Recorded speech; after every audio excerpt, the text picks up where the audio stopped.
সম্মানিত আজকের ঐতিহাসিক ইসলামী মহাসম্মেলনের সভাপতি মুআজ্জাজ মুকাররম উলামায়ে কেরাম, উপস্থিত সমবেত সর্বস্তরের প্রাণপ্রিয় মুসলমান ভাইরা, পর্দার অন্তরালে অবস্থানরত অত্যন্ত শ্রদ্ধেয় মা ও বোনেরা, আল্লাহ রাব্বুল আলামিনের দরবারে অসংখ্য গণিত শুকর আদায় করছি, যিনি অত্যন্ত দয়া করে আজকের এই মাহফিলে আমাদেরকে শরীক হওয়ার তৌফিক দান করেছেন। এজন্য সর্বপ্রথম শুকরিয়া আদায় করছি আল্লাহ রাব্বুল আলামিনের দরবারে। সকলেই শ্রদ্ধা জড়িত কণ্ঠে আবেগের সাথে বলুন আলহামদুলিল্লাহ। কোরআন শরীফের আয়াত, নবীজির হাদিসকে সামনে রেখে আমি আমার বিষয়ের উপর আলোচনা করার জন্য চেষ্টা করব। যে বিষয়বস্তু আমাকে দেওয়া হয়েছে মুহাম্মদ সাল্লাল্লাহু আলাইহি ওয়াসাল্লামের জীবন আদর্শ এবং আমাদের করণীয়, এই ব্যাপারে আমাকে বলা হয়েছে আলোচনা করার জন্য। তাই আসুন আমি আপনাদের সামনে প্রথম যে আয়াতে কারিমা তেলাওয়াত করেছি, এই আয়াতের মধ্যে আল্লাহ রাব্বুল আলামিন বলেন, হে রাসূল আপনি বলুন, কুল আপনি বলুন, ইন কুনতুম তুহিব্বুনাল্লাহ, তোমরা যদি আল্লাহকে ভালোবাসো। কাকে? আর একটু জোরে বলুন। পৃথিবীতে এমন কি আছে যে কেউ আল্লাহকে ভালোবাসে না? ঘুমাই গেছেন নাকি? আল্লাহ একটু জোরে হা না কোন, আছে কেউ আল্লাহকে ভালোবাসে না এমন কেউ আছে কি? অনেক লোক আছে গাঁজা খায়, তাকে জিজ্ঞাসা করলে তুমি গাঁজা খাও কেন, এই গাঁজা কেন খাও? সে বলেন আল্লাহ হওয়ার জন্য, আল্লাহকে ভালোবাসে এই জন্য খাই। অনেক লোক এমনও পাওয়া যায় যার মাথায় মহিলার মতো লম্বা চুল, দাড়ি আর মুছ এক জায়গায় জমে গেছে, রাস্তা বের করতে গেলে আঙ্গুল দিয়ে গুতায় অনেক সময় বদমারি করতে হয়।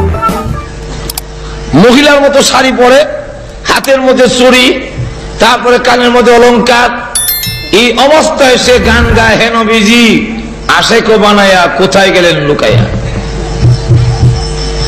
তাকে যদি জিজ্ঞাসা করা হয় এই সূরত কেন ধরেছো, সে জবাব দেয় আল্লাহ হওয়ার জন্য। যেরকম কাকে হওয়ার জন্য? আল্লাহকে ভালোবাসি। আর এক লোক একদিন দেখি একবারে ল্যাংটা, কোন কাপড় নাই, শুধু একটা সালার শর্ট কাঁধে নিয়ে রাখছে। লোকেরা মামু ডাকে, তার ভাই হাত দিয়ে চুমু খায়। জিজ্ঞাসা করলাম এই লোকটার বাবা ধরে চুমু খাও কেন? এমন একজন উলঙ্গ লোক, তার কাছে দোয়া চাও। আমাকে বলে মুখ সামলে কথা বলেন। লোকটার ল্যাংটা হইল মাল আছে। আমি জবাব দিলাম কি আছে না আছে সব তো দেখাই রাখছে। তাকে যদি জিজ্ঞাসা করা হয় এই সূরত কেন ধরছো, তারও দাবি আল্লাহ হওয়ার জন্য। এখন আসুন, সকলের দাবি হলো আল্লাহকে ভালোবাসি। যেরকম কাকে? আরো ধরে চিৎকার দিয়ে বলুন কাকে? আল্লাহর ভালোবাসার কথা বলা হয়েছে, প্রেমের কথা বলা হয়নি। কারণ কোরআন শরীফ তালাশ করে দেখুন, হাদিস তালাশ করে দেখুন, সব জায়গায় বলা হয়েছে তুহিব্বুনাল্লাহ। এখানে উলামায়ে কেরাম আছেন, আমি ভুল বললে আমার কানটা ধরব। হুব্বুন শব্দের অর্থ প্রেম নয়, ভালোবাসা। এজন্য আসুন, আল্লাহ রাব্বুল আলামিন তার পবিত্র কোরআন শরীফে উল্লেখ করে দিয়েছেন, ওয়াল্লাযীনা আমানু আশাদ্দু হুব্বাল লিল্লাহ। ঈমানদার যারা, তাদের অন্তরে আল্লাহ রাব্বুল আলামিনের ভালোবাসা সবচেয়ে বেশি। নিজের ছেলে মেয়ে যা কিছু আছে সবগুলো আল্লাহর ভালোবাসার জন্য, আল্লাহর মহব্বতের জন্য কোরবানি করে দিতে রাজি। ইব্রাহিম আলাইহিস সালাতু ওয়াস সালামের দিকে লক্ষ্য করে দেখুন, আল্লাহ প্রথমত পরীক্ষা নিলেন, ইব্রাহিম, আমি তোমাকে পরীক্ষা নিব, তোমার প্রাণের ভালোবাসা মহব্বত বেশি না আমি আল্লাহর জন্য মহব্বত বেশি? আল্লাহ রাব্বুল আলামিন পরীক্ষা করে দেখলেন, ইব্রাহিম আলাইহিস সালাতু ওয়াস সালাম প্রমাণ করে দিলেন আমার নিজের প্রাণের চাইতে আল্লাহ রাব্বুল আলামিনের ভালোবাসা আমার অন্তরে বেশি।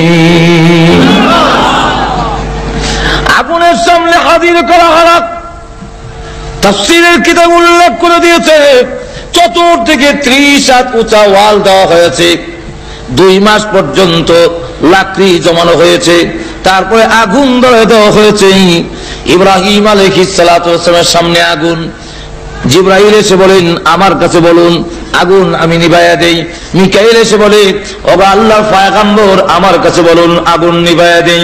ইব্রাহিম আলাইহিস সালাতু ওয়াস সালাম ডাক দিয়ে বলেন, হ্যাঁ জিবরাইল, ও ইসরাফিল, তোমরা এসেছো আগুন নিভাইয়া দেওয়ার জন্য।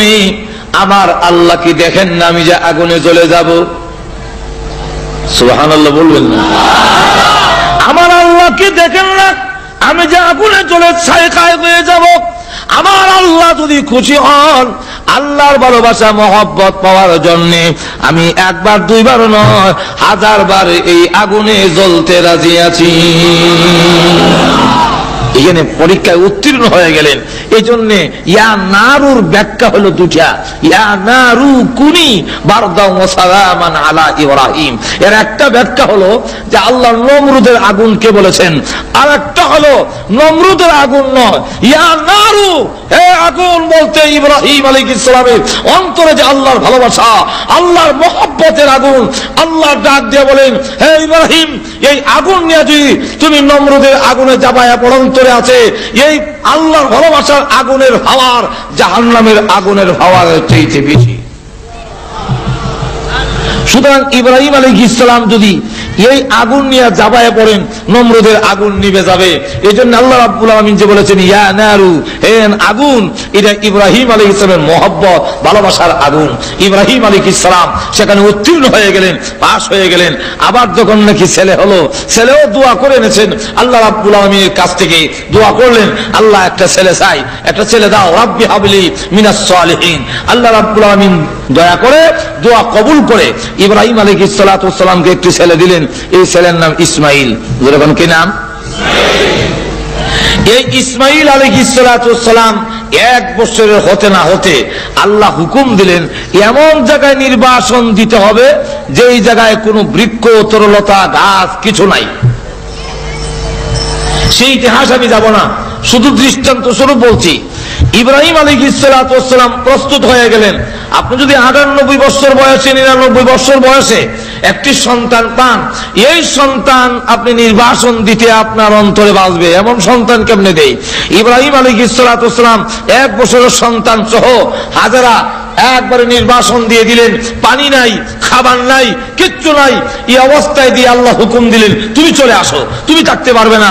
ইব্রাহিম আলাইহিস সালাতু ওয়াস সালাম যখন চলে আসতেছেন, এই সময় সূরা ইব্রাহিমের ব্যাখ্যায় তাফসীরে মারিফুল কোরআনে উল্লেখ করা হয়েছে হাজরা আলাইহিস সালাম ডাক দিয়ে বলেন আপনি কোথায় যাচ্ছেন? এই মরুপ্রান্তরে আমাদের যখন পানি শেষ হয়ে যাবে, খাবার শেষ হয়ে যাবে, আমাদের খাবারের ব্যবস্থা কে করবে? পানির ব্যবস্থা করবে কে? উনি কোনো জবাব দেন না। 1 বার, 2 বার, 3 বার।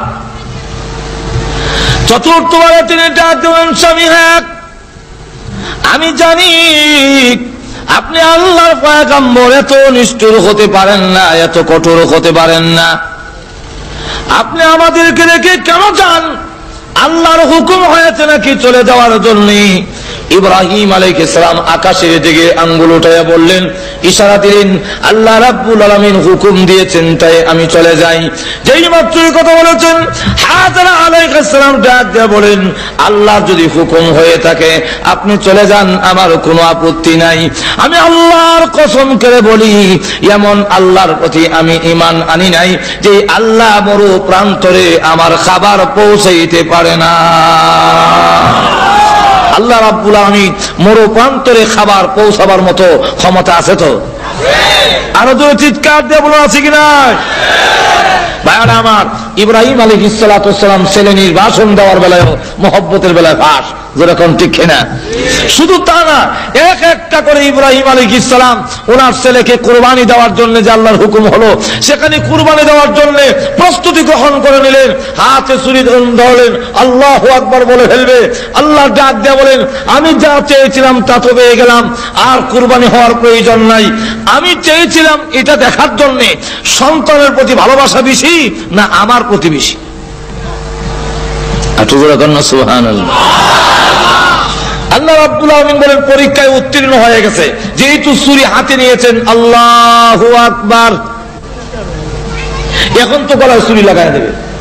আল্লাহ ডাক দিয়ে বলেন, হ্যাঁ জিবরাইল, জান্নাতের ভেতর থেকে দুম্বার একটা লোহার টুকরা নিয়ে যাও। ইব্রাহিম আলাইহিস সালাতু ওয়াস সালামের ছুরি যেন ইসমাইলের গলা কাটতে না পারে, ইসমাইলের তুতার নিচে লোহার টুকরা ধরে রাখবা। জিবরাইল আলাইহিস সালাতু ওয়াস সালাম বলেন, আমি তখন সিদরাতুল মুনতাহার কাছে, তখন একটা দুইটা না 6 সুতুনের পাকায় একবারে ছেড়ে দিয়ে টান দিলাম।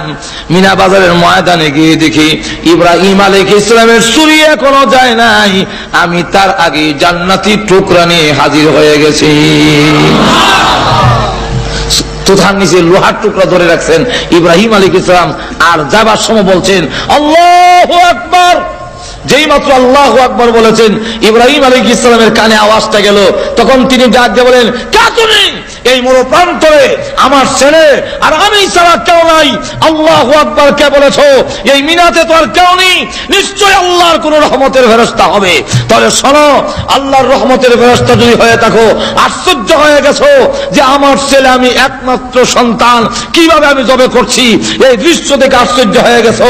তুমি শুনে রাখো, আল্লাহু আকবার, লা ইলাহা ইল্লাল্লাহ, আল্লাহু আকবার, লা ইলাহা, এর অর্থ হলো লা মাহাব্বাতা ইল্লাল্লাহ, আল্লাহ ছাড়া কারো মহব্বত নাই। আমার আল্লাহর ভালোবাসার সামনে আমার সন্তানকে 1000 বার কুরবানি করতে রাজি আছে। আল্লাহু আকবার। এইভাবে দেখেন, লক্ষ্য করে দেখেন, আল্লাহর ভালোবাসা যদি হয় তাহলে সকল কিছু কুরবানি দিতে পারে আল্লাহ ভালোবাসার সামনে। বলুন ঠিক কিনা?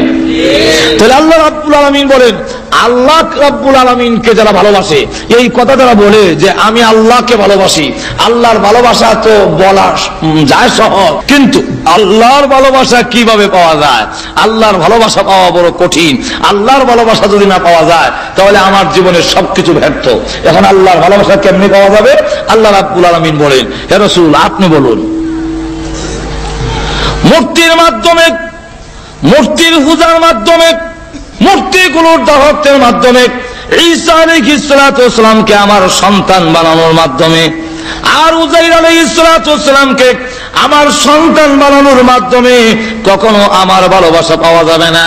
আপনি জানায়া দিন, ইন কুনতুম তুহিব্বুনাল্লাহ ফাত্তাবিউনি ইউহিব্বুকুমুল্লাহ।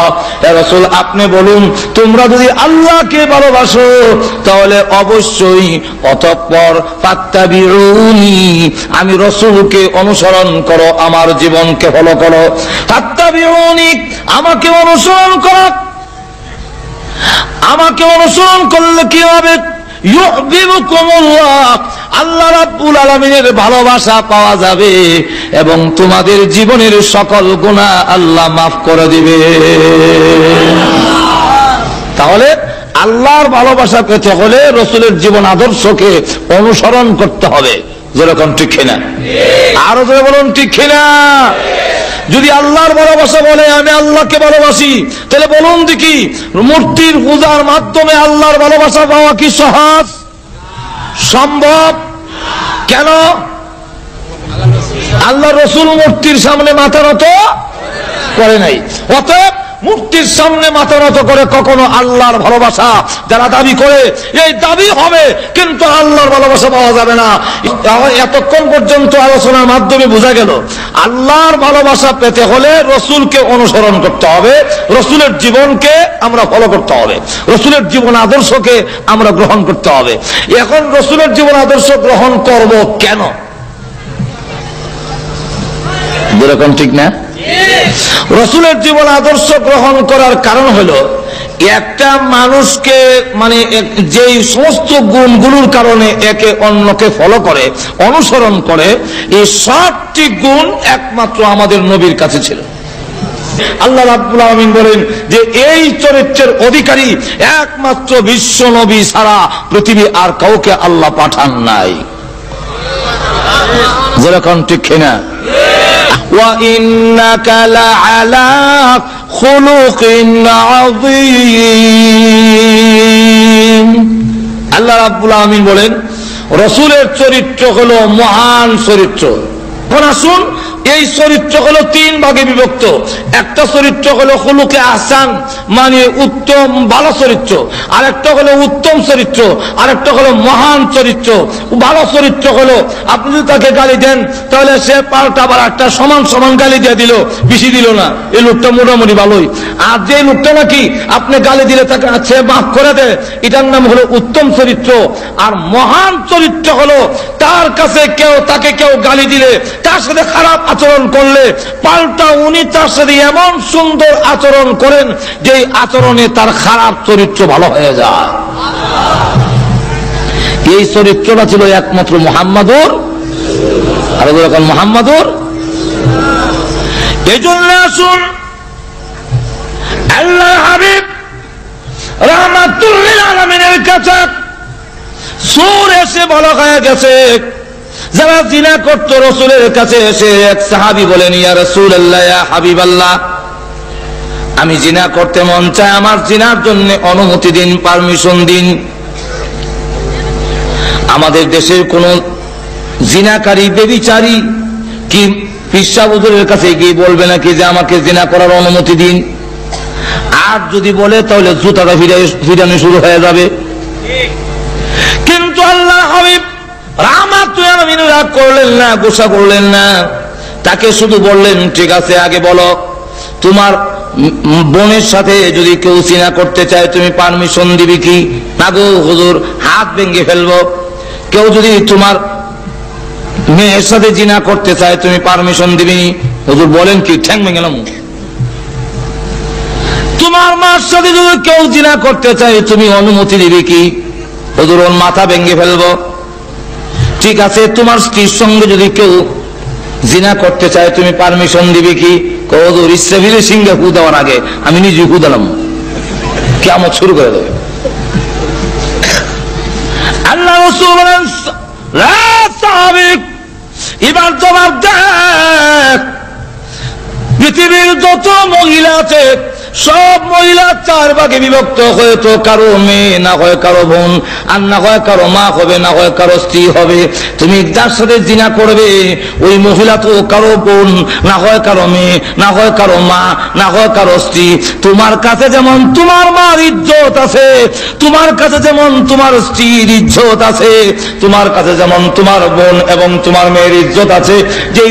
যেই লোকের বোনের ইজ্জত নষ্ট করবে তারও তো বোনের ইজ্জত আছে, কেমনে নষ্ট করবে? তার কাছে তো খারাপ লাগবে। এমনি লোকটা হুজুর এমন সুন্দর চরিত্র জীবনে কোনোদিন কারো কাছে পাই না গো আল্লাহর হাবিব, আজ থেকে তওবা করলাম, আর জিন্দেগিতে কোনোদিন আমি জিনা করব না। ভাইরা আমার, তাহলে দেখা গেল রাসূলের চরিত্রের কাছে আসলে খারাপ চরিত্রের লোক ভালো হয়ে যায়। আল্লাহু আকবার। অসংখ্য ঘটনা যারা নাকি পরিবর্তন হয়ে গেল, আগে জিনা করত এখন জিনা করবে দূরের কথা, সামান্য অন্যায় করার কারণে খালি কান্দে আর কান্দে। একটি ঘটনা আপনাদের সামনে তুলে ধরি, যে লোকগুলো জিনার মধ্যে লিপ্ত ছিল, জিনা ব্যভিচারের মধ্যে 24 ঘন্টা লিপ্ত ছিল, আল্লাহর হাবিবের চরিত্রের টাচ পায়া এমন অবস্থা হয়ে গেল, এমন অবস্থার পরিবর্তন ঘটল। হযরত সালাবাতুল আনসারী নামে একজন সাহাবী, সালাবাতুল আনসারী, ওনার বাড়ি হলো মদিনা, আর মক্কা থেকে হিজরত করে এসেছেন, তার নাম হলো সাঈদ ইবনে আব্দুর রহমান, এই দুইজনকে রাসূল ভ্রাতৃত্ব করে দিয়েছেন, তোমাদেরকে ভাই ভাই বানায়া দিলাম, এক ফ্যামিলিতে চলাফেরা করবে। তবুকের যুদ্ধের সময় আল্লাহর হাবিব রাহমাতুল আলামিন যুদ্ধের মধ্যে চলে গেলেন, আর সাঈদ ইবনে আব্দুর রহমানকে সাথে নিয়ে গেলেন। সালাবাতুল আনসারী রাদিয়াল্লাহু আনহু ওনার ফ্যামিলির দায়িত্ব গ্রহণ করে নিল। কিন্তু যুদ্ধে যাওয়ার পরে শয়তান প্ররোচনা দিয়ে সালাবাতুল আনসারীর সামনে তুলে ধরা হলো, সালাবা, সাঈদ ইবনে আব্দুর রহমানের স্ত্রী বড় সুন্দরী, স্বামী বাড়িতে নাই, বিরাট বড় সুবর্ণ সুযোগ। এই প্রলোভন দিয়ে পর্দার ভিতরে নিয়ে গেল। সালাবা ওই মহিলার হাত গিয়ে ধরেছে, যেই মাত্র টান দিল, মহিলা ডাক দিয়ে বলে, সালাবা রে, তোর কি আল্লাহর ভয় নাই? কিয়ামতের মাঠে কি তুই আল্লাহর সামনে দাঁড়াবে না? তোর ভাইয়ের আমানতের খেয়ানত তুই কেমনে করবি? কিয়ামতের মাঠে আল্লাহর সামনে কি জবাব দিবে বিশ্বাসঘাতকতা এবং জিনা যদি করস? এতটুকু বলার পরে সালাবাতুল আনসারীর অন্তরে জাহান্নামের আগুনের ভয় এসে গেল। হাত ছেড়ে দিয়ে দৌড়ে পাহাড়ের কাছে গিয়ে বৃক্ষের নিচে সিজদা দিয়ে কাঁদলেন, প্রভু অন্যায় করেছি, অপরাধ করেছি, মেহেরবানি করে তুমি মাফ করে দাও। এদিকে সাঈদ ইবনে আব্দুর রহমান যুদ্ধের ময়দান থেকে ফিরে আসলেন বাড়িতে, এসে দেখে সালাবাতুল আনসারী বাড়িতে নাই। তখন তিনি গেলেন, জিজ্ঞাসা করলেন, আমার ভাই সালাবা কোথায়? ওনার স্ত্রী বলেন, পূর্ব দিকে চলে গেছে। সালাবাতুল আনসারীর অনুসন্ধানে বের হয়ে গেল, গিয়ে দেখে পাহাড়ের ভিতরে গাছের নিচে সিজদা দিয়ে কান্দে, প্রভু গো, আমি গুনাহগার, তুমি গফফার, আল্লাহ তুমি যদি মাফ না করো, আল্লাহ আমি জাহান্নামের আগুন সহ্য করতে পারবো না। আল্লাহ কিয়ামতের দিন লাঞ্ছনা অপমান সহ্য করতে পারবো না, মেহেরবানি করে আমার জীবনের গুনাহ মাফ করে দাও। এমনি সাঈদ ডাকতে বলে, সালাবা মাথা উঠাক, আল্লাহর দরবারে তওবা করো, কোনো গুনাহ করে থাকলে আল্লাহ রাব্বুল আলামিনের নাম গফুরুর রহিম, আল্লাহ রাব্বুল আলামিন তোমাকে মাফ করে দিতে পারেন। সাহাবা ডাক দিয়ে কয়, ভাই সাঈদ, আমি বাড়িতে যাব না, আমার এই চেহারা আর দেখাবো না, তুমি যদি আমাকে বাড়িতে নিতে হয়, আমার দুইটা হাত গাড়ির সঙ্গে বেঁধে অপমানিত গোলামের নায়ে টেনে নিতে পারো, আমি আর মদিনায় যাব না। বাধ্য হইয়া সাঈদ রাদিয়াল্লাহু আনহু সালাবার দুইটা হাত গাড়ির সঙ্গে এইভাবে বাঁধলেন, বেঁধে যখন মরা লাশের মতো, যখন নাকি মরা লাশের মতো টানে, তার মেয়ে খামসা রাদিয়াল্লাহু আনহা দৌড়ে এসে রশি ধরে টানে আর কয়, বুড়া তো হয়েছে, বয়স তো কম হয় নাই, চরিত্র বুঝে এখনো বদলায় নাই। সুবহানাল্লাহ বলবেন না? আব্বা চরিত্র এখনো বদলায় না, আরেকজনের স্ত্রীর হাতে তুমি কেমনে ধরলে? যে লোক নাকি আরেকজনের স্ত্রীর হাতে ধরে, এই লোককে এইভাবে অপমানিত গোলামের মতো টেনে নিতে হয়। বাড়ির কাছে যাওয়ার পরে ডাক দিল, সাঈদ আমাকে বাড়িতে নেওয়ার আগে চলো, আবু বকর সিদ্দিকের দরবারে যাব, আবু বকরকে জিজ্ঞাসা করব, আমার মতো গুনাহগার যদি তওবা করে আল্লাহ রাব্বুল আলামিন মাফ দিবনি, আল্লাহ আমাকে মাফ দিবেন কিনা। আবু বকর সিদ্দিক রাদিয়াল্লাহু আনহুর কাছে গিয়ে দাঁড়িয়ে বলতে লাগলেন, আবু বকর, অন্যায় করেছি নফসের ধোঁকায়, শয়তানের ধোঁকায়, আমি যদি তওবা করি আল্লাহ রাব্বুল আলামিন আমাকে মাফ দিবেন কিনা। আবু বকর সিদ্দিক বলেন, মাফ দেওয়া না দেওয়া এটা আমার ব্যাপার নয়, আল্লাহ রাব্বুল আলামিনের ব্যাপার, আল্লাহ মাফ দিবেন কিনা আমি জানি না, তুমি আমার বাড়ি থেকে বের হয়ে যাও। রাস্তায় গিয়ে ডাক দিয়ে বলে, আরে সাঈদ, আবু বকর আমাকে বিদায় করতে পারে, আমি কিন্তু নৈরাশ হই না, আমাকে নিয়ে চলো ওমরের দরবারে, ওমরকে জিজ্ঞাসা করব, আমার মতো নাফরমান যদি তওবা করে আল্লাহ রাব্বুল আলামিন মাফ দিবেন কিনা? হযরত ওমর রাদিয়াল্লাহু আনহু আরো গরম, ওনার কাছে গিয়ে যখন বললেন, আবু বকর সিদ্দিক ওমর রাদিয়াল্লাহু আনহু বলেন, মাফ দিবেন কি দিবেন না আমি জানি না, তুমি আমার দরবার থেকে বের হয়ে যাও। তখন ওনার রাস্তায় বের হয়ে গিয়ে বলে, সাইদ আমাকে ওমর বিদায় করে দিতে পারে, আমি আল্লাহর রহমত থেকে নারাজ হব না, আমাকে নিয়ে চলো আলীর দরবারে, আলীকে জিজ্ঞাসা করবো আমার মতো গুনাহগারকে মাফ দিবে কিনা। আলী রাদিয়াল্লাহু আনহু শোনার পরে তিনিও বললেন, মাফ দেওয়া না দেওয়া আল্লাহর ব্যাপার, আমি জানি না, আপনি আমার বাড়ি থেকে বের হয়ে যান। রাস্তায় গিয়ে ডাক দিয়ে বলে, আরে সাইদ আমার ইচ্ছা ছিল রাহমাতুল লিল আলামিন যেন আমার আলোচনা আমার কথাটা না শুনে তাহলে লজ্জা হবে। আবু বকরের কাছে গেলাম, বের করে দিয়েছে। ওমরের কাছে গিয়েছি, তিনিও বের করে দিলেন। আলীর কাছে গিয়েছি, আলী বের করে দিলেন। এবার বাধ্য হয়ে চলো রাহমাতুল লিল আলামিন দয়াল নবীর কাছে। আমার মনে হয় রাহমাতুল লিল আলামিন তার গুনাহগার উম্মতকে বিদায় করবে না। চলো রসুলের দরবারে যাই। রসুলের সামনে দাঁড়ায় বলেন, ইয়া রাসূলুল্লাহ, ইয়া হাবিবাল্লাহ, ওগো আল্লাহর হাবিব, আমার মতো গুনাহগার আল্লাহ রাব্বুল আলামিন মাফ দিবেন কিনা, মাফের কোনো ব্যবস্থা আছে কিনা? রাসূলুল্লাহ বলেন, মাফ দেওয়া না দেওয়া আল্লাহর কাজ, আমি জানি না তোকে মাফ দিবেন কিনা, কিন্তু আমার রাগ হলো বিশ্বাসঘাতকতা কেন করলে, ওই সাহাবীর স্ত্রীর সঙ্গে বিশ্বাসঘাতকতা কেন করেছো? তোমার মতো সাহাবী আমার বাড়ি থেকে বের হয়ে যাও। রাস্তায় গিয়ে ডাক দিয়ে বলে, হে সাঈদ, আমি এতক্ষণ পর্যন্ত ভাবছিলাম আমার মনে হয় মাফের ব্যবস্থা হবে, আল্লাহ রাসূল যখন আমাকে বের করে দিলেন তাহলে মনে হয় আকাশের নিচে জমিনের উপরে আমার চাইতে বড় নাফরমান আর কেউ নাই, আমাকে বের করে দিয়েছেন রাহমাতুল লিল আলামিন, তাই রশ্মিটা ছেড়ে দে, আমি আর মদিনার লোককে আমার চেহারা দেখাবো না।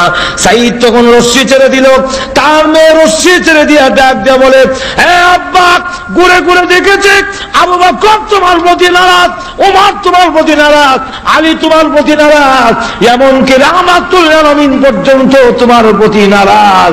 আমি আল্লাহর কসম খেলে বলি, যতক্ষণ পর্যন্ত আল্লাহর নবী এবং সাহাবায়ে কেরাম খুশি না হবে আর জীবনে কোনোদিন তোমাকে আব্বা বলে স্বীকার করব না। তখন সাহাবা আকাশের দিকে চোখ উঠায় গেল, প্রভু দুনিয়াতে গেছি, কোনদিন দুষ্টামি করলে বিচার যায় আব্বার কাছে, ভাইরা বাড়িতে ঢুকতে দেয় না,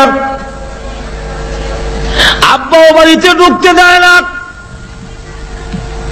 সকলের কাছে ব্যক্ত হয়ে গেলে মা তার সন্তানকে বিদায়ী করে পারে না। প্রভু গো, আবু বকর বিদায়ী করার পরে উমরের দরবারে যেতে পেরেছি, ওমর বিদায়ী করার পরে আমি আলীর দরবারে যেতে পেরেছি, আলী বিদায়ী করার পরে রাহমাতুল লিল আলামিনের দরবারে যেতে পেরেছি, রাসূল বিদায়ী করে দেওয়ার পরে তোমার রহমতের দরজায় হাজির হয়েছি। বলো না, তুমিও যদি তোমার গুনাহগার গোলামকে বিদায়ী করে দাও তাহলে তোমার এই বান্দা কার দুয়ারে গিয়ে আশ্রয় নিবে? আল্লাহ সকলে বিদায় করলেও তুমি তোমার গুনাহগার বান্দাকে বিদায় করতে পারো না। আবার গিয়ে পাহাড়ের ভিতরে সেজদা দিয়ে, গাছের নিচে সেজদা দিয়ে কান্দে। এই মুহূর্তে আল্লাহর পক্ষ থেকে কোরআনের আয়াত নাযিল হয়ে গেল, জিবরাইল হাজির হয়ে গেছেন, হাজির হয়ে বলেন, ওগো আল্লাহর নবী, এই মাখলুকগুলোর মালিক কে আপনি না আল্লাহ? রাসূল বলেন, মাখলুকের মালিক তো আল্লাহ। তো আল্লাহ যদি মাখলুকের মালিক হয়ে থাকে তাহলে সাহাবাকে আপনি কেন বিদায় করলেন? তার তামাম জীবনের গুনাহ এই মুহূর্তে আল্লাহ মাফ করে দিয়েছেন। যেই মাত্র এই কথা বলেছে এমনি রাসূল বলেন, আবু বকর একটু কুচ করে দেখো না আমার সাহাবা কোথায় আছে। হযরত উমর দাঁড়ায় বলেন, হুজুর আমাকে অনুমতি দেন, আমিও যাব, কারণ আমিও দোষী, আমার কাছে এসেছিল, আমি তাকে বিদায় করে দিয়েছি। হযরত আলী দাঁড়ায় বলেন, ইয়া রাসূলুল্লাহ, ইয়া হাবিবাল্লাহ, আমাকে অনুমতি দেন, আমিও যাব, কারণ আমিও দোষী। হযরত সালমান ফারসি রাদিয়াল্লাহু আনহু দাঁড়ায় বলেন, ওগো আল্লাহর হাবিব, আপনি আমাকে অনুমতি দেন, আমি মুরব্বী সাহাবী, আমার বয়স বেশি। আল্লাহর নবী উনি ইসলাম ধর্ম গ্রহণ করে সময় এত লম্বা হায়াত আর কোন উম্মতে সাহাবীদের মধ্যে, উম্মতে মুহাম্মদের মধ্যে কিয়ামতের আগ পর্যন্ত কেউ এত লম্বা হায়াত পাবে না। সালমান ফারসি ইসলাম ধর্ম গ্রহণ করে সময় ওনার বয়স হলো 120, ইন্তেকালের সময় ওনার বয়স হলো 350। একটু ধরে কন্যা সুবহানাল্লাহ। 350 ওনার বয়স। এই 350 বছর বয়সে আল্লাহু আকবার, হযরত সালমান ফারসি রাদিয়াল্লাহু আনহু বলতেছেন যে আমাকে অনুমতি দেন, আমিও যাব। এই 4 জন সাহাবী যখন নাকি হাজির হয়ে গেলেন, খুঁজতে খুঁজতে যখন ওই পাহাড়ের কাছে গেলেন, গিয়ে দেখে লোকেরা খেত কামারে কাজ করে। জিজ্ঞাসা করে, ভাইরা আমার, সায়লাবা নামে কোন লোক কি তোমাদের এই এলাকায় কোনোদিন দেখেছো? তখন লোকেরা বলে, সায়লাবাতুল আনসারী নামে কোন লোক চিনি না, তবে তোমাদের লোকটার পরিচয় বলো। ওনারা বললেন, জাহান্নামের আগুনের ভয়ে কান্দে, কিয়ামতের মাঠের ভয়ে কান্দে এমন কোন লোকের কোন সন্ধান কি তোমাদের নজরে পড়েছে? তখন তারা বলল, লোকটা দেখি নাই, কিন্তু আমরা ঘুমায় গেল ওই পাহাড়ের ভিতরে গুনগুন সুরে একটা লোক কাঁদতে থাকে, তার কান্নার আওয়াজে আমাদের ঘুম ভেঙে যায়, আমরা ঘুমাতে পারি না। আমাদের মনে হয় তোমাদের লোকটা সেই লোকটাই হবে। আবু বকর সিদ্দিক রাদিয়াল্লাহু আনহু বলেন, ওমর চল যাই, গিয়ে দেখি। তখন গভীর রাত্রে গিয়ে দেখে সাজদা দিয়া কান্দে, প্রভু গোনাহ করেছি, অন্যায় করেছি আল্লাহ, তবুও তো তুমি আমাকে সৃষ্টি করেছ, তোমার রহমতের দরজা থেকে যদি তাড়ায়া দাও, বলো না তোমার এই গুনাহগার বান্দা কার কাছে যাবে, কোথায় যাবে? এই অবস্থায় কাঁদতেছেন। আবু বকর সিদ্দিক রাদিয়াল্লাহু আনহু ডাক দিয়ে বলেন, ওরে সায়লাবা, মাথা উঠা। তখন তিনি ডাক দিয়ে বলেন, অন্ধকারে লোক চেনা যায় না, কিন্তু আওয়াজে বুঝতে পেরেছি তুমি আবু বকর। আমি আপনার কথায় আমি যাব না, আপনি না আমাকে বিদায় করে দিয়েছেন, যতদিন আল্লাহ আমাকে মাফ না দিবে আমি আর যাব না, মদিনায় লোকদেরকে চেহারা দেখাবো না। এমনি হযরত উমর ওই গর্তের বলে দাঁড়ায় বলেন, মাথা উঠা, আর কাঁদতে হবে না, আল্লাহ রাব্বুল আলামিন তোর জীবনের গুনাহ মাফ করেছে বলে এই মুহূর্তে কোরআনের আয়াত নাজিল হয়েছে। এমনি সালাবাতুল আনসারী মাথা উঠায় আর বলে, আল্লাহ সত্যি তোমার নাম রহমান রহিম, সকলে বিদায় করলেও তুমি তোমার গুনাহগার বান্দাকে বিদায় করে দিতে পারো না। সালাবাতুল আনসারী সহ 5 জন সাহাবী মদিনার দিকে রওনা দিলেন। মদিনার ভিতরে যখন ঢুকছে তখন হযরত বিলাল ফজরের আযান দেয়। মসজিদের ভিতরে ঢুকলেন, নামাজ আরম্ভ হয়ে গেছে। রাসূল নামাজের মধ্যে আরম্ভ করলেন, আলহাকুমুত তাকাসুর। যেই মাত্র আলহাকুমুত তাকাসুর বললেন, এমনি শোনা যায় বিকট চিৎকারের আওয়াজ। নামাজের মধ্যে সাহাবীরা কেঁপে উঠেছেন, এত বিশ্রী আওয়াজ কার? আবার রাসূল বললেন, হাত্তা যুরতুমুল মাকাবির। এমনি শুনে আরেকটা বিকট আওয়াজ। এই বিকট চিৎকারে সাহাবীদের মধ্যে কম্পন শুরু হয়ে গেছে, কাঁপতে লাগলেন। এমন বিশ্রী আওয়াজ কে দিল?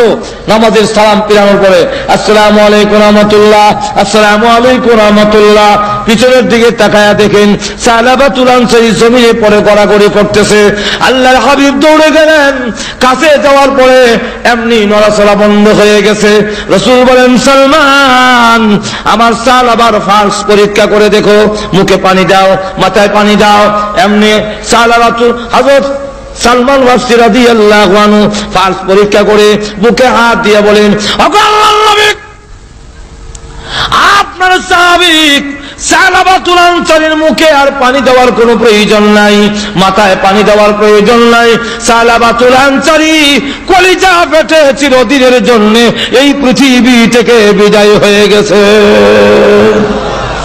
রসুল তখন বলেন, তোমরা গোসল দাও, কাপড় পরাও, আমি রসুল নিজে তার জানাজার নামাজ পড়াবো। এই মুহূর্তে দৌড়ে তার মেয়ে খামসা রাদিয়াল্লাহু আনহা বুকে জড়ায়া দৌড়লেন, আব্বা গো, আমি অন্যায় করেছি, আমি অপরাধ করেছি, আমি বলেছিলাম সাহাবীরা খুশি না হলে তোমাকে আব্বা বলে স্বীকার করবো না। তুমি তোমার অঙ্গীকার পুরা করেছো, রাসূলকে খুশি করেছো, সাহাবায়ে কেরামকে খুশি করেছো, এমনকি আল্লাহকে পর্যন্ত খুশি করেছো। কিন্তু আমি যে জীবনের জন্য আমার আব্বা হারালাম, আমি আর জীবনে কাকে আব্বা বলে ডাকবো, আমি আর কাকে আব্বা বলবো? এইভাবে যখন কাঁদতে লাগলেন, রাসূল কাছে গিয়ে বলেন, খামসানা, আর কান্দিস না, তোর কান্না আমার বুকে দারুণ ব্যথা হয়, দারুণ কষ্ট হয়। যদিও সালাবাতুল আনসারী পৃথিবী থেকে বিদায় হয়ে গেছেন, আমি মুহাম্মদ তো বিদায় হয়ে যাই নাই, বাকি জিন্দেগীর জন্য আমি রাসূল তোর আব্বা হয়ে গেলাম।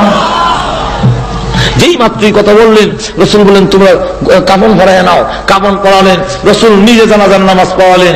লাশ সামনের দিকে যায়, রসুল লাশের সাথে সাথে কবরস্থানের দিকে যাচ্ছেন, কিন্তু উকি দিয়ে হাঁটেন, পা গুলো উকি দিয়ে, কালো আঙ্গুল ভর দিয়ে দিয়ে সামনের দিকে যাচ্ছেন। খলিফাতুল মুসলিমিন ওমর তিনি ডাক দিয়ে বলেন, ইয়া রাসূলুল্লাহ, ইয়া হাবিবাল্লাহ, আপনার পাটা জমিনে ফালান না কেন? আঙ্গুলে ভর দিয়ে হাঁটলে এতে তো আপনার কষ্ট হয়, আপনি পুরা পা জমিনে ফালান না কেন?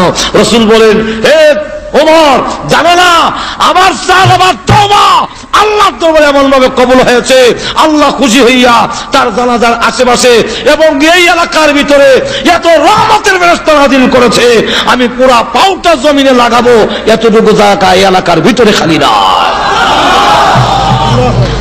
আমার এই হলো সাহাবায়ে কেরামের অবস্থার পরিবর্তন। এই পরিবর্তনটা করেছে রসুলের উত্তম চরিত্রে, মহান চরিত্রে, যেরকম কে চরিত্রে।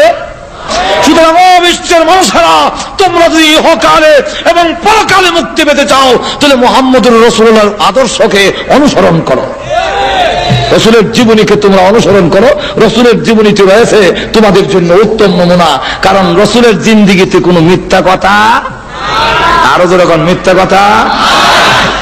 মহান চরিত্র কাকে বলে? আল্লাহু আকবার। এই চরিত্র একমাত্র রসুলের, কারণ জীবনে কাউকে গালি দিবে দূরের কথা, ওনাকে কেউ যদি আঘাত করছে রসুলের কাছে দেয়া যায়, হলো আপনার মরণ হোক। মা আয়েশা বলেন, বেয়াদব, তোর মরণ হোক।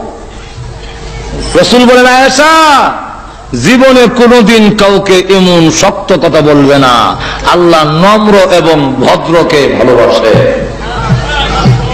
যেরকম ঠিক না, ঠিক না, আরো যেরকম ঠিক না। আমাদের দেশে যে একে অন্যের কুরুচি, অশ্লীল, একজনের আপনি আমার বিভক্ত হতে পারে। আল্লাহ রসুলের চরিত্র হলো, একজন তার প্রতিদ্বন্দ্বী যিনি, তার মোকাবেলা যিনি আছেন, তার প্রতিপক্ষ যিনি, সেই দুশ্মনকে রসুল কোনোদিন গালি দেননি, রসুল কোনোদিন অশ্লীল কথা বলেননি। সুতরাং যদি আজকে আমাদের সর্বক্ষেত্রে রসুলকে অনুসরণ করা যায়, তাহলে দেখা যাবে আমাদের মধ্যে যে একে অন্যের কাটা ছড়ি, একে অন্যের সাথে যে আচরণ, এরা থাকবে না, গোটা সমাজের মধ্যে শান্তি প্রতিষ্ঠিত হবে।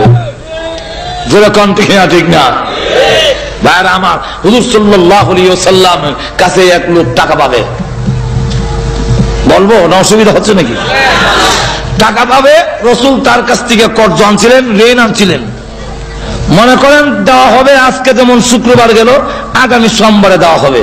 সে রবিবারে গিয়ে রসুলের গলার মধ্যে একটা চাদর পেঁচানো, চাদরের এক মাথার ধরে পিছন থেকে এমন জোরে টান দিল, রসুলের গলার ফাঁসি লেগে গেছে। ফাঁসি লাগছে বলে তো চেহারার রং পরিবর্তন হয়ে গেছে, আর চোখগুলো চোখের মধ্যে রক্ত জমে গেছে। রসুল পিছনের দিকে তাকায় দেখলেন হাওলাদার, তুমি আসছো, আচ্ছা ঠিক আছে। খলিফাতুল মুসলিমিন উমর রাগে গুসায় সহ্য করতে না পারে, বেয়াদব কোথাকার, রসুলের সামনে রসুলের পারমিশন ছাড়া আমরা কিছু করি না, আর না আমি তোর দেহ থেকে মাথা এখন বিচ্ছিন্ন করে দিতাম। যেরকম ঠিক না, রসুলকে গালি দিলে সাহাবীরা ছেড়ে দিব? ছেড়ে দিবে? আল্লাহু আকবার। আবু বকর সিদ্দিকের নামে এক লোক গিয়ে কেস দিছে, আবু বকর সিদ্দিকের নামে কেস। এক ইহুদি, হুজুর আপনার আবু বকর সিদ্দিক আমাকে চট দিয়েছে, আমি ড্রেনে পড়ে গেছি। এই দেখেন আমার চামড়া উঠে গেছে, এর জন্য বিচার প্রার্থী হইলাম। রসুল বলেন নামটা ভুল করেছো, নামটা মনে হয় আবু বকর নয়, নামটা উমর হবে, কারণ চর দেওয়া উমরের কাম, আবু বকর করে চর দেয় না। ওই ইহুদি ডাক দিয়ে না, আমি আবু বকরও চিনি ওমরও চিনি, আজকের চরটা আবু বকরই দিয়েছে। রসুল বলেন আবু বকর যদি দিয়ে থাকে, আর তুমি ইসলামিক কোডে বিচার দিয়েছো, ইসলামিক কোডে মুসলিম অমুসলিম এর মধ্যে কোনো তফাৎ নাই। নোটিশ গেল, আবু বকর তোমার নামে কেস হয়েছে। আবু বকর সিদ্দিক বলেন আসসালামু আলাইকা ইয়া রাসূলুল্লাহ, ওই ইহুদিটাকে একটা চর দেওয়ার পারমিশন আমাকে দিন।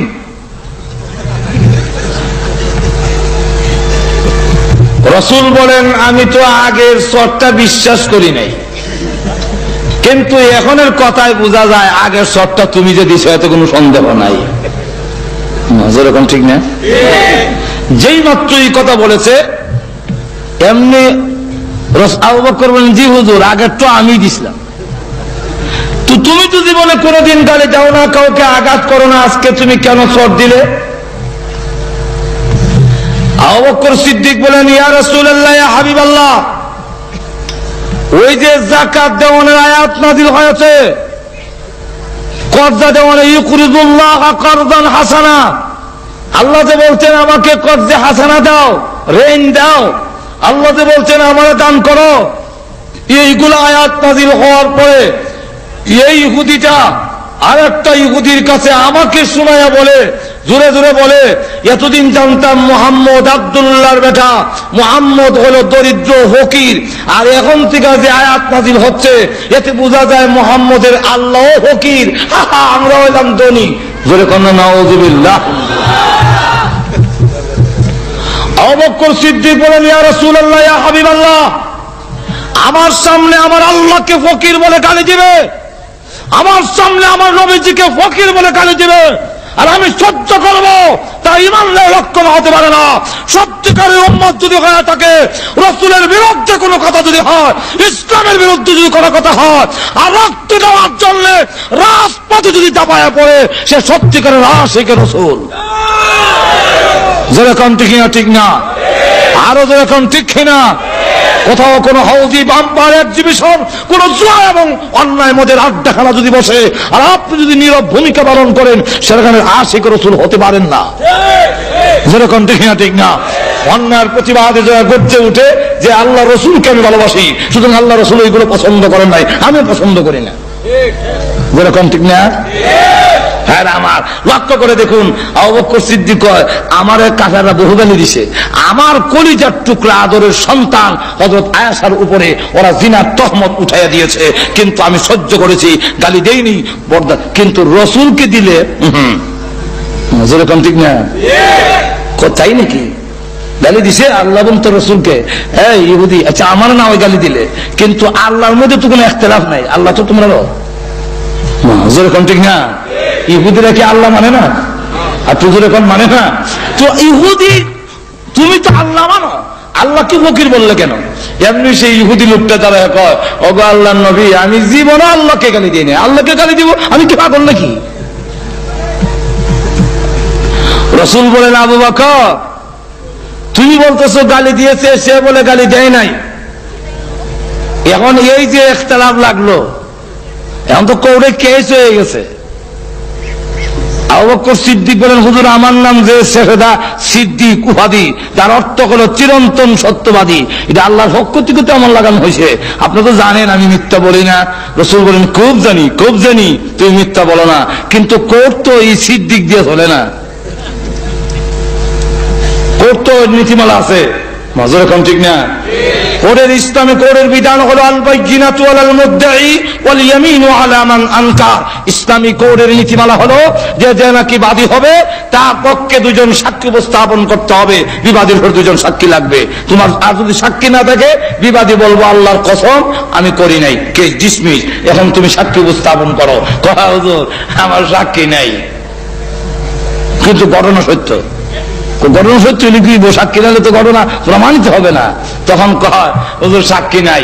এখন যদি আপনি আমাকে, আমি আল্লাহ এবং তার রাসূলের ভালোবাসার প্রমাণ দেখাইছি, এখন যদি এতে আমার ফাঁসির কাস্টে ঝুলতে হয়, 1000 বার আমি রাজি আছি।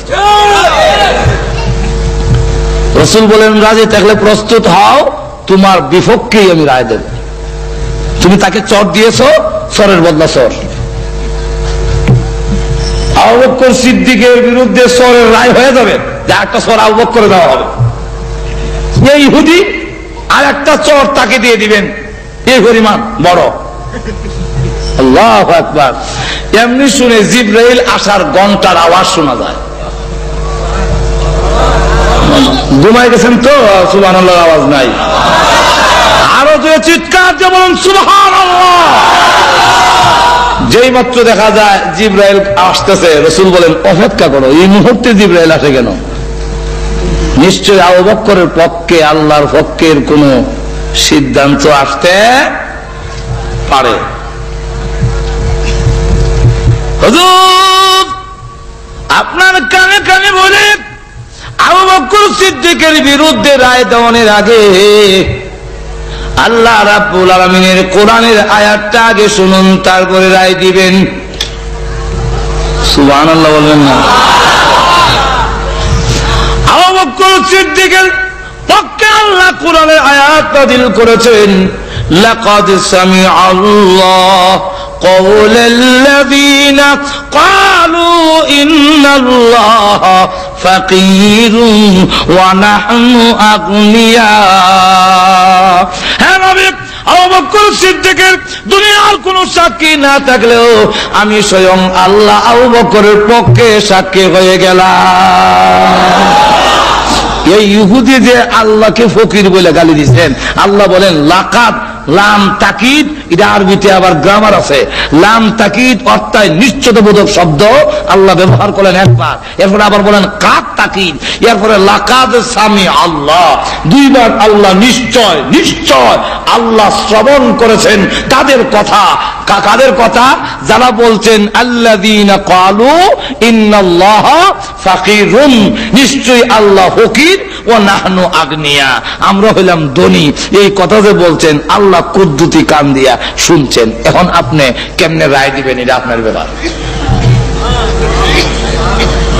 রাসূল বলেন, কিরে ইহুদি, আগে দিন না করছিল, আল্লাহ কয় গালি দিছ। আমি কি আর জানি আমার নামে যেমন আয়াত নাযিল হইব? চিন্তা করেন কি পরিমাণ বাটপার।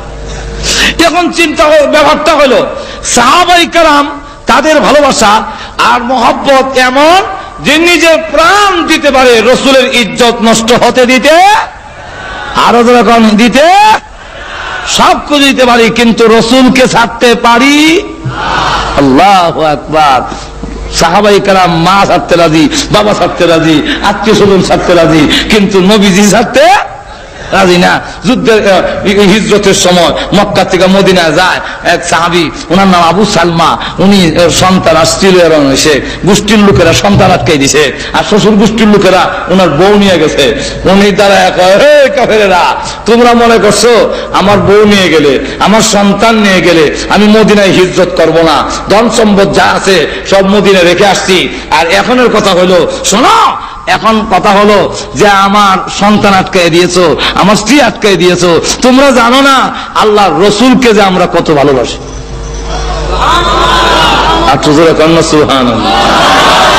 আল্লাহু আকবার, আল্লাহু আকবার। আল্লাহর রাসূলকে যে কত ভালোবাসি এটা তোমরা তো জানো না। আমার নিজের প্রাণের চাইতেও আল্লাহর রাসূলকে আরো কোটি গুণ, আরো যেরকম কোটি গুণ। আমি রাসূলকে আগে অনুসরণ করব কেন? রাসূলের জীবন আদর্শ আমার অনুসরণ করো, এবং এটা করলে আমি কেন করব, কেন করতাম, এটার বিস্তারিত আলোচনা আগে বলছি, সময় নাই। এক নম্বরটা হলো রাসূলের চরিত্র হলো মহান চরিত্র, যার চরিত্রের মধ্যে কোনো কলঙ্কের দাগ নাই, মিথ্যা নাই, ধোঁকা নাই, বাটপারি নাই, এবং যার কাছে আসলে একটা লোক এমন হয় যে জীবনের জন্য ভালো হয়ে যায়, তামাম পৃথিবীর মধ্যে সবচেয়ে শ্রেষ্ঠ মানুষ হিসাবে ঘোষণা হয়ে যায়। যেরকম ঠিক না? তাহলে 1 নম্বর, আর বিস্তারিত বলতে গেলে তো অনেক লম্বা সময় লাগবে। 1 নম্বর হলো ওয়া ইন্নাকা লাআলা খুলুকিন আযীম। আল্লাহ রাব্বুল আলামিন বলেন আমার রাসূলের সার্টিফিকেট আমি দিলাম। পৃথিবীর কোন নেতা, কোন মহান ব্যক্তিত্বে যারা বড় বড় লোক আছে, এরা কারো আল্লাহর পক্ষের সার্টিফিকেট নাই, কিন্তু রাসূলের পক্ষে আল্লাহ রাব্বুল আলামিন সার্টিফিকেট দেন। আমার রাসূল হলো মহান চরিত্রের অধিকারী। যেই ঘটনাটা বলতে চাইছি আমি দেখো এলাই, মনে আছে তো আপনাদের? সেটা বলি। ওই যে উমর বলল যে রসুল যদি না থাকতো সব দাদা ছেলে দিলাম বলে, যেরকম ঠিক না? তো রসুল বলেন না ওমর, তার দেওয়ার তারিখ হলো সোমবার, একদিন আগে এলে অসুবিধা কি? তুমি তাকে যে দমক দিছো, এই জন্য তুমি তাকে টাকাটা তো দিবাই, বাইতুল মালে আমার ইয়েতে কুষাগারে যদি মাল থাকে, ফান্ডের টাকা থাকে, তাকে দিয়ে দাও। আর তুমি যে পাওনাদারকে ধমক দিলা, এই জন্য আরো 200 দিরহাম জরিমানা দিও। লোকটা সাথে করে নিয়ে গেল, বলতেছে যে এই নাও তোমার পাওনা টাকা, আর এই নাও রসুল যে বলছেন আরো 200 টাকা। আমি জরিমানা দিলাম, পাওনাদারের কেন ধমক দিলাম? লোকটা টাকা নেওয়ার জন্য আসি নাই, আমার দেওয়ানের তারিখ হয় নাই, আমি তো সব টাকা নেওয়ার জন্য এসি না। কেন আসছো? তাওরাত কিতাবের মধ্যে বিশ্বনবী রাহমাতুল লিল আলামিনের যত গুণগান উল্লেখ করা হয়েছে, এক একটা করে পরীক্ষা করে দেখেছি। শেষটা ছিল বিশ্বনবী যিনি হবে 300, বিশ্বনবী যিনি হবে 300 খারাপ আচরণ কেউ করলে উনি পাল্টা তার সাথে ভালো আচরণ করবে। আর এই বালা আচরণ করবে কখন? এমনি সব বালা মানুষ শৈল গুতা দিয়া রাগ চুলায় সারলে যদি ঠিক থাকতে পারে তাহলে বালা মানুষ, যেরকম ঠিক না? আর নাহলে তো এইখানে যারা আছেন সব ভালো মানুষ, সব ভালো মানুষ, সবতে হাসি, হ্যাঁ। কিন্তু আমি খারাপ আচরণ করে দেখি, তখন দেখা যাইব যেরকম ঠিক কিনা। একজন জিজ্ঞাসা করে, ভাই বাবা তোমার বাড়ি কোথায়? আমার বাড়ি তো অমুক গ্রাম। যে গ্রামের নাম কইছে এই গ্রামের লোক অধিকাংশ লোক উগ্র মেজাজি, খারাপ, লাইটল বেশি, আর কি জঙ্গলি কিসিমের মানুষ। তার আচরণে, এই ছেলের আচরণে সে একটু লেখাপড়া শিক্ষা বা একটু শহর বন্দর থেকে ভালো দল থেকে একটু ভালো হয়েছে আর কি, কথা বুঝছেন না? তো বলে আমার বাড়ি চুমুক গ্রামে। তো তোমার আচরণে তো বোঝা যায় না। না বাবা, আমার বিশ্বাস হয় না এই গ্রামে তোমার বাড়ি। কোন আশা আমার বাড়ি এই গ্রামে, বলবে না, আমার বিশ্বাস হয় না। এই গ্রামের লোকের আচরণ এরকম হওয়ার কথা না। 1 বার 2 বার 3 বারের সময় না চাচা আমার বাড়ি এই গ্রামে। তো আবার যখন না বে আমার বিশ্বাস হয় না, কখন শব্দ তাছাড়া তুমি বিশ্বাস না হইলে তখন বিশ্বাস হয়েছে, কখন বিশ্বাস হয়েছে, যেরকম ঠিক না? এখন বোঝা গেল তো রাগ না চুলালে তো বোঝা যায় না। আল্লাহ রসুল সাল্লাল্লাহু আলাইহি ওয়াসাল্লাম তখন বলতেছেন, ওই ইহুদি বলতেছে রসুলের রাগ না চুলালে তো বুঝবো না, আমার খারাপ আচরণ না করলে তো ভালো হবে কেমনে? এই জন্য আমি পিছনের চাদর ধইরা এমনি জোরে টান দিলাম, দিয়া বললাম টাকা আনবার সমানো দিবার সমাপতি মনে থাকে না। এই কথা বলার পরে আমার ভাবনা হইলো 2টা চোর, যেরকম ঠিক না ঠিক না? কিন্তু চোর না দিয়ে আল্লাহ রসুল সাল্লাল্লাহু আলাইহি ওয়াসাল্লাম আমাকে বললেন, মুস্কি হাসি দিয়া বললেন, আরো বললেন জরিমানা দেওয়ানোর লেগে, আপনি যে দমক দিচ্ছেন ওটার জন্য জরিমানা দেওয়ান। এতে বোঝা গেল, প্রমাণিত হইল, পরীক্ষায় পাস করলো উনি বিশ্বনবী, উনি রাহমাতুল লিল আলামিন। সুতরাং আর একটা মুহূর্ত দেরি করতে চাই না, টাকা নেওয়ার জন্য আসি নাই, আমি এসেছি ইসলাম ধর্ম গ্রহণ করার জন্য। তাই আমি কালিমা পড়ে মুসলমান হয়ে গেলাম। এই হলো রসুলের আখলাক। যদি আরো বলতে যাই আরো বহু ঘটনা আছে, যদি বলতে যাই শেষ হবে না। তো এক গেল, এক রাখলাম, এক। 2 নম্বর হইল একটা লোককে অনুসরণ করে তার জন্য মোটামুটি 4টা গুণ থাকে। যেরকম কয়টা? কোন লোক যদি সুন্দর হয় তো তার বেশি বেশি মানুষ ঘুরে। গাজীপুর মনে এরকম নাই, সুন্দরের পাগল মনে নাই। সুন্দর মহিলার জন্য বেদের মেয়ে জুস নাই আমার, বেদের মেয়ে আমিও ঠিক আমি জানিও না, দেখছিও না, শুনি না, কিন্তু মাঝে মাঝে শুনি। একদিন এক ছেলে দেখি এমন প্রিয় ছিল, ছোট্ট একটা বাচ্চা দেখি এরকম করে কি বলে বেদের মেয়ে জুস্তায় আমায় পাগল করে আছে। আমি এই বেদের মেয়ে জুস্তায় আমার পাগল করে আছে, বেদের মেয়ে সুন্দর দিকে ভাবল বাদ দিয়া যা যাব। সুন্দরের জন্য একজন আরেকজনকে অনুসরণ করে, পুরুষ হোক নারী হোক, যেরকম ঠিক না ঠিক না, সুন্দরের জন্য তার কাছে সবকিছু ছেড়ে দিয়া। ও বিশ্বের মানুষেরা, সুন্দরের কারণে যদি কাউকে অনুসরণ করতে হয় তাহলে একমাত্র ব্যক্তি হলো মুহাম্মদুর রাসূলুল্লাহ সাল্লাল্লাহু আলাইহি ওয়াসাল্লাম। মুহাম্মদের চাইতে সুন্দর আকাশের নিচে জমিনের উপরে আল্লাহ কাউকে সৃষ্টি করেন না। সুতরাং রসুলের সুন্দর। হাসান হুসাইন বলে না না এই করতে ওই করে যাবো, একটু লাইট দেন না, অন্ধকার। রসুল বলেন লাইট দেবো করতে গিয়া, চুলা তুই আগুন নাই, তোমরা আবার লাইট দেবো, তবে আমি যাওয়ার ব্যবস্থা করে দিই, যাও তো। কেমনি করবেন? রসুল এমনি মুচকি হাসি দিলেন। যে মাত্র মুচকি হাসি দিছেন, হাসান হুসাইন রাদিয়াল্লাহু আনহুমা বলেন যে আমরা এই ঘর থেকে ওই ঘরে আলুর মাঝখান দিয়ে দৌড়ে চলে গেছি। আকাশে বিদ্যুৎ চমকাইলে যেভাবে জিলকি দিলে যেভাবে অন্ধকার দূরীভূত হয়, নানার দাঁত মোবারক যখন বের হয়েছে বোঝা গেল আকাশে বিদ্যুৎ চমকাচ্ছে। কোন মানুষ সুন্দর ঠিকই, কিন্তু চোখটি বিলাই চোখ, যেমন টনি। কোন মানুষ সাদা ঠিকই, কিন্তু দেখতে বানরের মতো, যেমন বুশ। যেরকম ঠিক না ঠিক না। কোন মানুষ আমরা দলা ঠিকই, তা দলা দেখেই আমি দেশ। কোন মানুষ দলা ঠিকই, কিন্তু তার গাল চাবার বৃত্তে ঢুকিয়া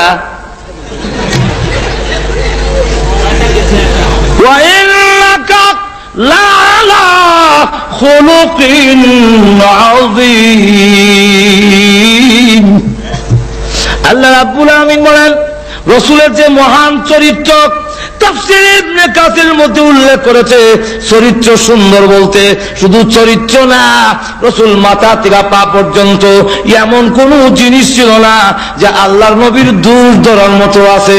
এই জন্য সামাইলে তিরমিজির মধ্যে উল্লেখ করেছে আল্লাহর রসুল লম্বাও ছিলেন না, বাটিও ছিলেন না, কারণ লম্বা হইলেও দোষ, বাট্টা হইলেও দোষ।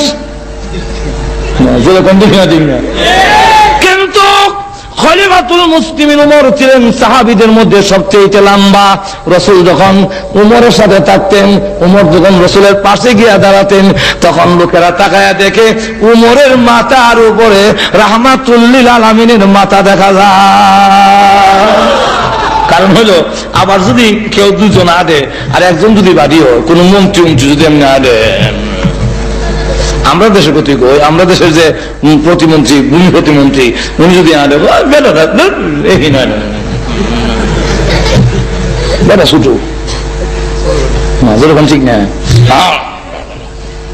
একটা যেরকম ঠিক না। এখন রসুল যদি আবার উমরের মাথা নিচে থাকে, রসুলের মাথা, তো লোকেরা করবো ওই দেখো মোহাম্মদের মাথা দিয়ে উমরের দিকে নিচে।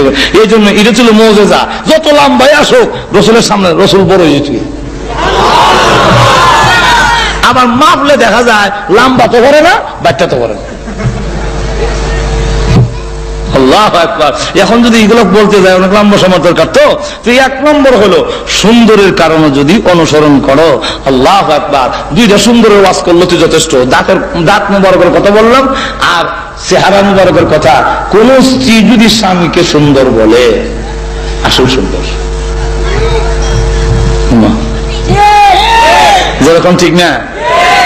জামাই যদি ভিড় হয় তো জামাইরে বড় ভিড় করতে রাজি না।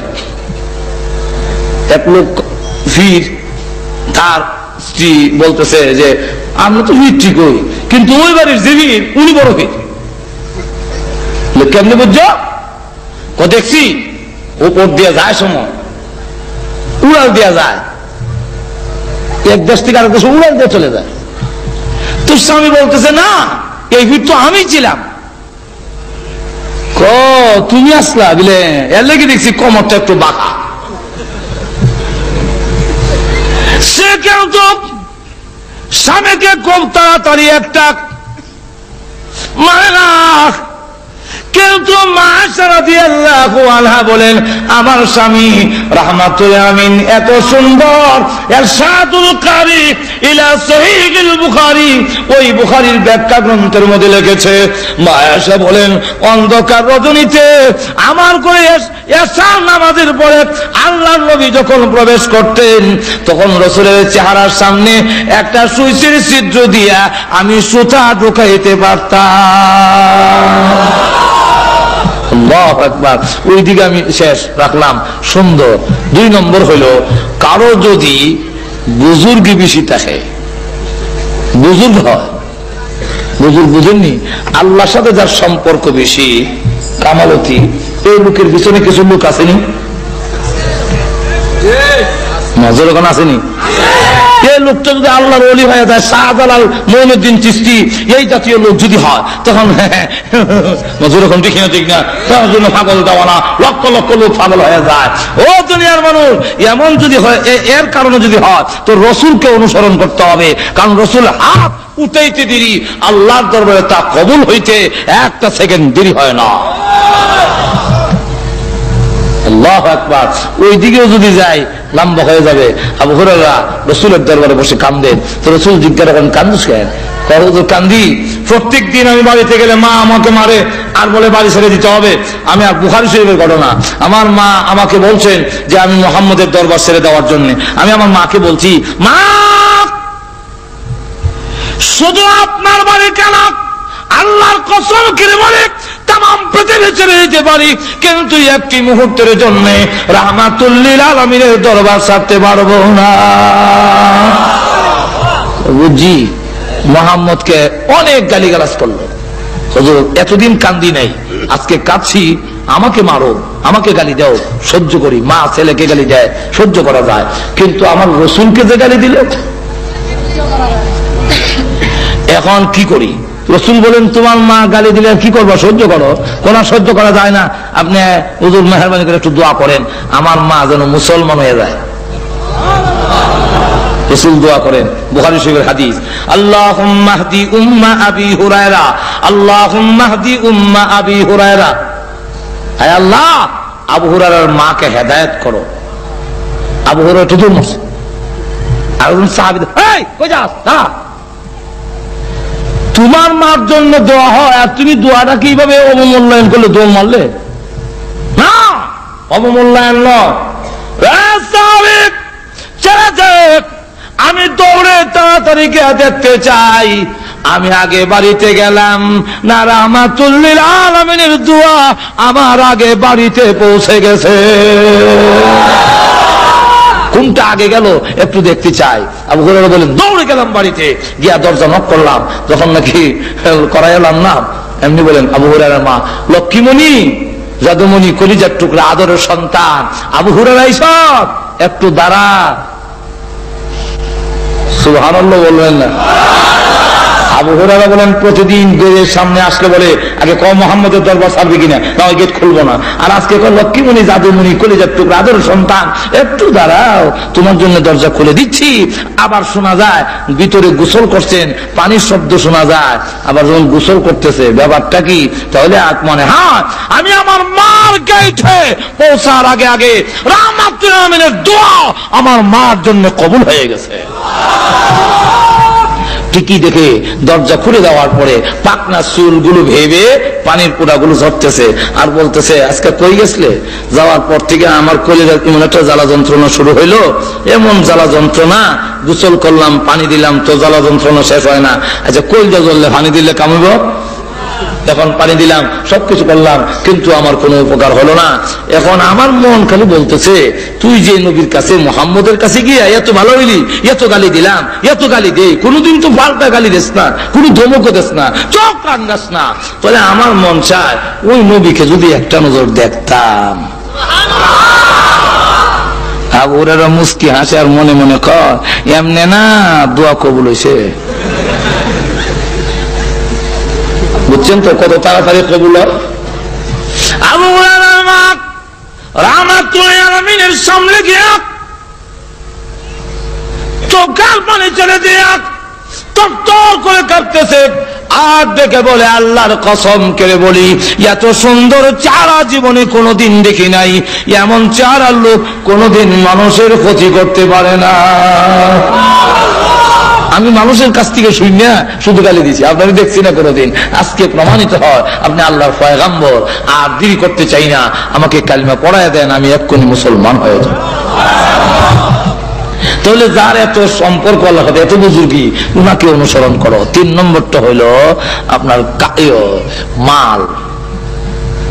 আমার যদি খুব টাকা থাকে, কোটি কোটি টাকা, তো আমার পিছিয়ে দেখবেন 8-10 জন সবসময় থাকে, যেরকম ঠিক না? বড় লোকের পিছনে সবসময় লোক আছে, অভাব নাই। আমি আমার যদি দাওয়াত দেন কোন লোক, তো আমার সাথে আয় না, আসে না। আর যার লোকের টাকা কোটি কোটি কোটি হচ্ছি, তেমনি ওটা করবি, ওটা করবি, হ্যান করবি, যে চাচা কথা মানে। তাই যদি হয়, রসুলের চেয়েতে বড় ধনী আল্লাহর জমিনে আর কেউ।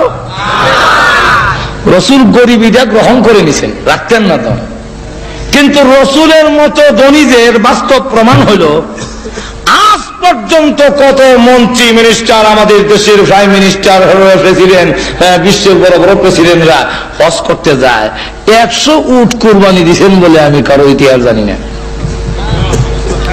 আপনাদের জানা আছে? তদানীন্তন সময়ে রসুল জীবনে একবারই হজ করেছেন, এই হজের নাম প্রথম হজ, এই হজের নামই বিদায় হজ। কথা বুঝছেন? বিদায় হজের নামে সকলে চিনে বেশি, কিন্তু আসলে এটাই জীবনের রসুলের প্রথম হজ। আর জিন্দেগিতে হজ করেননি। রসুল যেদিন হজ করেছেন, ওই সময় আল্লাহর রাস্তায় তিনি 100 উট কুরবানি করেছেন। এবং যিনি মাটিতে হাত দিলে স্বর্ণ হয়ে যায়।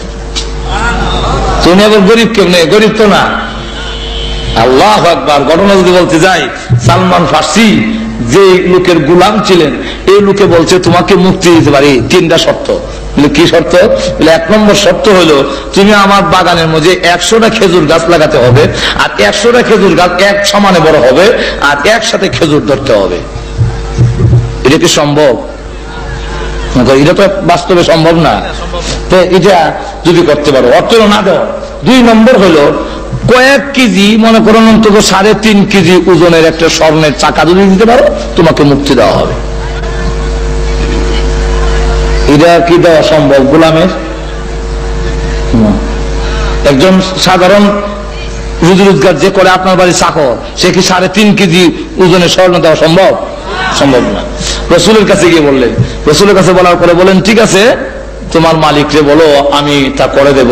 রসুল নিজ হাতে ওই সালমান ফার্সি রাদিয়াল্লাহু আনহুর মালিকের বাগানে 100টা খেজুর গাছ লাগালেন, আর এই খেজুর গাছ একসাথে বড় হতে লাগলো, একসাথে ফল ধরলো, একসাথে খেজুর ধরছে, একসাথে পাকছে। এই খেজুরের বাগানে এখনো খেজুর আছে।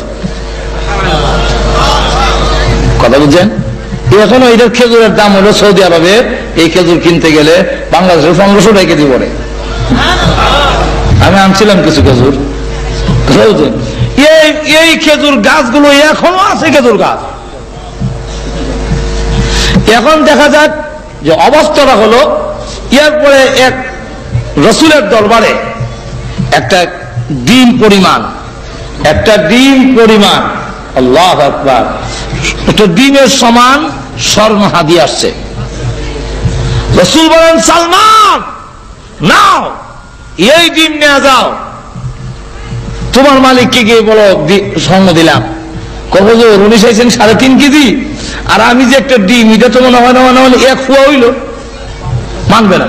নাও না, আল্লাহ বরকত দিতে পারে, ওজন দিয়ে দেখো না, যদি না হয় তো দেওয়া হবে। রসুলের হাতের বরকতে এমন হয়ে গেল যে একটা ডিম পরিমাণ যখন স্বর্ণ ওজন দেওয়া হয়েছে, দেখা যায় 3.5 কেজির চাইতে বেশি। রসুলের হাতের বরকত লাগলে ওইদিকে আমি যাব না। তো গেল 3 নম্বর। এই 3 নম্বর, তারপরে 4 নম্বরটা হলো ইহসান, অনুগ্রহ। যদি কারোর প্রতি কারো অনুগ্রহ থাকে, আমি যদি কাউকে 100 টাকা কথা মানতে বাধ্য থাকে, না ঠিক না? আমাকে ভোট দিবা না তো কাকে দিবা? রাস্তাঘাটটা খেলা করছে। গাজীপুর থেকে কি ঢাকার দিকে রাস্তাটা তোমরা ভালো করে বাস ধরে যেতে পারতা? এই রাস্তা আমি করছি, সুতরাং আমাকে ভোট দিতে হবে। কথা বুঝেন না? এমন কিছু দেখায়। ইহসান অনুগ্রহ যদি কারো প্রতি কারো থাকে, তখন সে তার কথা মানতে মানুষ বাধ্য হয়। আল্লাহর রসুলের অনুগ্রহ আমাদের প্রতি আসেনি না নাই? আরো জোর বলুন, আসেনি না নাই?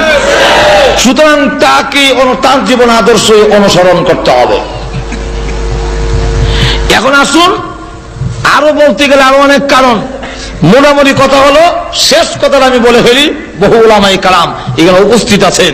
আমি লম্বা সময় ওয়াজ করা এটা আমার অভ্যাস নেই এইভাবে, আর আরেকজনকে বসে রেখে ওয়াজ করা নেই, দাওয়াতি মেহমান।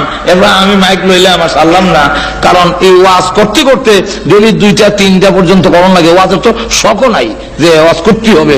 আর এই উলামায়ে কেরাম অন্য দাওয়াতি মেহমান বসায় রেখে লম্বা ওয়াজ করা, ওনারা আরাম করতো তাও একটা কথা ছিল, আর ওনাদেরকে বসায় রেখে ওয়াজ করে একটা বেয়াদবি বলে বোঝা যায়। এই জন্য আমি আল্লাহ মানা করে শেষ কথাটা বলতে চাই। আমরা পৃথিবীতে যত নেতা যাদেরকে অনুসরণ করা যায়, এমন লোককে যদি অনুসরণ করেন, কিয়ামতের মাঠে পাওয়া যাইব তো?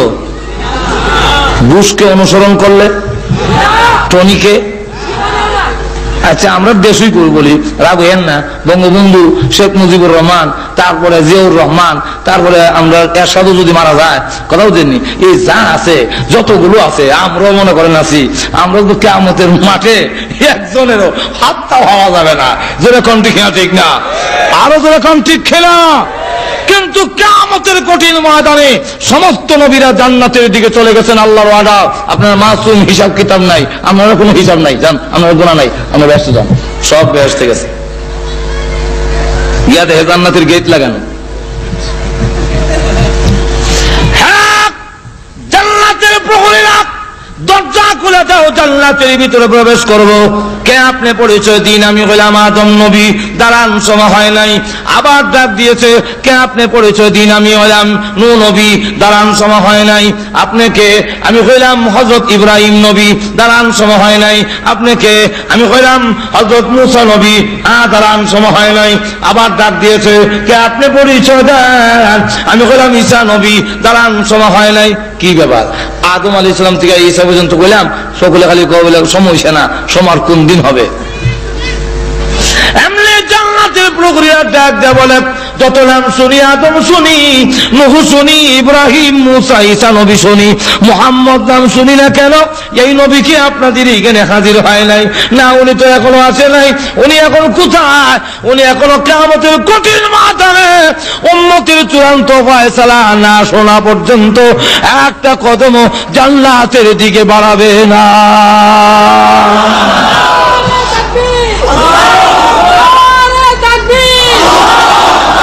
দেখা যাবে তখন জান্নাতের প্রহরী বলবে, সেই নবী না আসা পর্যন্ত আমরাও জান্নাতের গেট খুলনের ওয়ার্ডার নাই। কিয়ামতের মাঠে আমাদের নবী উম্মতকে রেখে জান্নাতে যাবে না। সুতরাং এমন নবীকে অনুসরণ করার, তার জীবন আদর্শকে ফলো করার দরকার আছে না নাই? আরো জোরে বলুন। যাকে দুনিয়াতেও অনুসরণ করলে লাভ, পরকালেও। আরো জোরে বলেন। রাসূলের কথা মানলে দুনিয়াতেও লাভ। লাভ কি?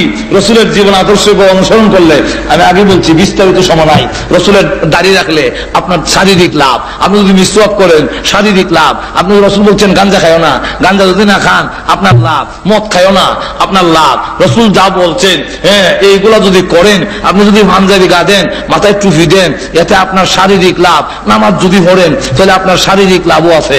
যেরকম ঠিক না, ঠিক না? এই জন্য আসুন, আমি আপনাদের কাছে শেষ এই আলোচনা রেখে যে আমরা রসুলকে ইহকাল এবং পরকালে পাবো, আল্লাহ আমাদের সকলকে তৌফিক দেন। এবং আজকে এই যে আমার জাতি ভাই, কথা বুঝছেন না, এটা আবার একটা মিতালি আছে, প্রত্যেক জিনিসে একটা মিতালি আছে।